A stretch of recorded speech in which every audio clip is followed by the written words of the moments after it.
नमस्कार मित्रों, स्वागत है आपका बहुत बहुत इस संस्कृत विषय अध्ययन यूट्यूब चैनल में। मित्रों, बहुत अच्छी प्रसन्नता का विषय है। हम सभी एनटीए यूजीसी नेट की परीक्षा देने वाले सभी शिक्षार्थियों के लिए। तो मित्रों, आज बहुत प्रसन्नता का विषय है। 21 तारीख 2022 जनवरी को खुशखबरी यह है कि एनटीए ने अपनी आंसर की को जारी कर दिया गया है। तो इससे पूर्व भी मैंने आप सभी को सूचना दी थी, तो अब उस पर मैंने एक जगह थोड़ा सा त्रुटि हो गई थी, तो उसके संबंध में अब अच्छी प्रकार से आप जब अपने नंबर चेक करते हैं तो आप इस तरह की त्रुटि ना करें। तो मैं आपको अच्छी प्रकार से जानकारी देना चाहता हूं, तो आप बने रहिए अच्छी प्रकार से। और यदि आप इस चैनल में नए हैं तो आपको यहाँ से सूचना प्राप्त होती है, तो आप इस चैनल को सब्सक्राइब अवश्य कर दें मित्रों, और वीडियो को लाइक करें और अन्य लोगों तक भी आप इसको पहुंचाएं। तो आप अपने नंबर कैसे चेक करते हैं, आप कर सकते हैं, और आपने कौन सा प्रश्न लगाया था उसका सही उत्तर और वास्तविक में उसका सही उत्तर क्या है, उसको आपको कैसे जानना है, तो आइए जानते हैं। शीघ्रता से मैं आपको अच्छी प्रकार से संक्षेप रूप में बताने का प्रयास करूंगा।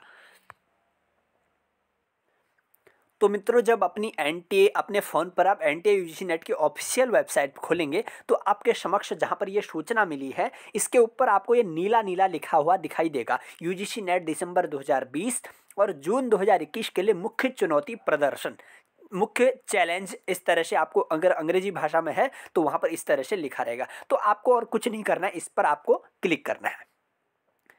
इस पर जब आप क्लिक करेंगे तो इसके बाद आपके समक्ष इस तरह से पेज ओपन होकर के आएगा। तो जब आप दो तरीके से उसको डाउनलोड कर सकते हैं। पहले आप इसमें आवेदन संख्या और पासवर्ड के माध्यम से उसको डाउनलोड कर सकते हैं अपनी आंसर की को। दूसरा, आप आवेदन संख्या और जन्म तिथि के माध्यम से आप डाउनलोड कर सकते हैं। आवेदन संख्या का कहने का अभिप्राय यह है, जो आपके एडमिट कार्ड में एप्लीकेशन नंबर था, तो उसके माध्यम से ही आप डाउनलोड करें, क्योंकि आपको जन्म तिथि तो पता होती ही है। तो उसके बाद आपको इसमें क्लिक करना है। इसमें क्लिक करने के बाद आपको यहाँ पर ये आप पहले वाले ऑप्शन में आपको ऑप्शन में आपको वही आवेदन संख्या डालनी है। आवेदन संख्या यानी कि जो एप्लीकेशन नंबर है 21 से वह आरंभ होगी, और नीचे आपको यहाँ पर आपको अपने जन्म की तारीख, यहाँ पर माह और यहाँ पर सन डाल देना है। उसके बाद आपको नीचे आपको दिख रहा होगा, ये कैप्चा कोड दिया हुआ है। इस कैप्चा कोड को यहाँ पर आपको भरना है। तो यहाँ पर भरेंगे तो आपके पास, इसके बाद आपके पास यह उपलब्ध हो जाएगा।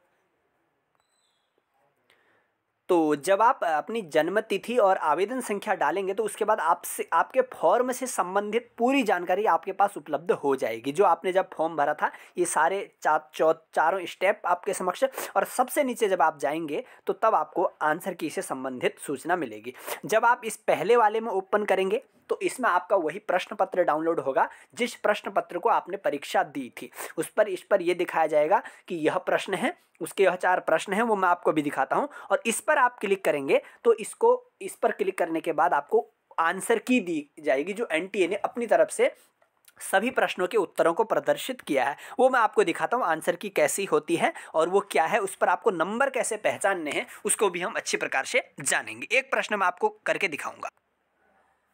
तो इस तरह का आपका प्रश्न पत्र होगा। ये इसका पहला प्रश्न है। तो इस तरह का प्रश्न पत्र आपका होगा। तो इसमें जैसे आपको मैं दिखा देता हूं, जैसे यह प्रश्न है, यह पहला प्रश्न है। तो इस पहले प्रश्न के यहाँ पर ये प्रश्न करना कैसे था, जैसे ये तो डीआई का प्रश्न, मैं आपको एक कोई सरल सा प्रश्न बता देता हूँ, आप उसके माध्यम से इस प्रश्न को भी जान पाएंगे अच्छी प्रकार से। ठीक है, जैसे आपको मैं एक सरल सा प्रश्न बता देता हूं, ये है। जैसे यहाँ पर प्रश्न है आपको, ये निम्न में से कुछ सबसे बड़े तथा सर्वाधिक सफल डिजिटल ग्रंथालयों में हैं। ठीक है, तो इस प्रश्न के ये चारों ऑप्शन है, 1 2 3 4, यानी कि इन प्रश्नों की, इन ऑप्शनों की ये आईडी है 11। जैसे देखिए 11 333, 11 334 है पहले, फिर 333, फिर 335, फिर 336। तो ये इस क्वेश्चन की आईडी, यानी कि ये इन ऑप्शनों की आईडी है। ठीक है, ये ऑप्शन की आईडी है। तो और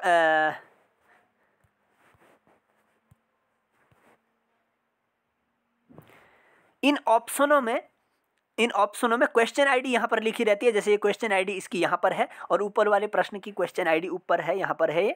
मैं आपको दिखा देता हूँ, ये इस क्वेश्चन की आईडी ये है।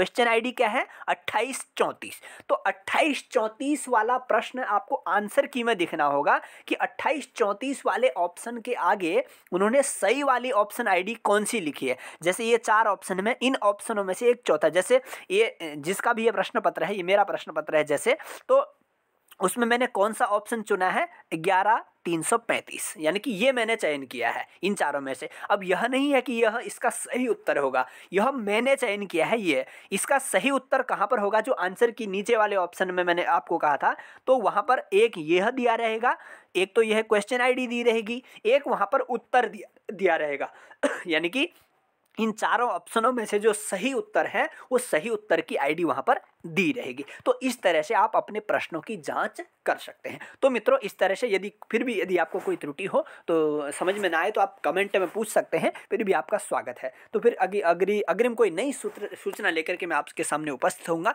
तो आप सभी को वीडियो यदि अच्छा लगे तो लाइक अवश्य करें और चैनल से जुड़े रहें। नमस्कार।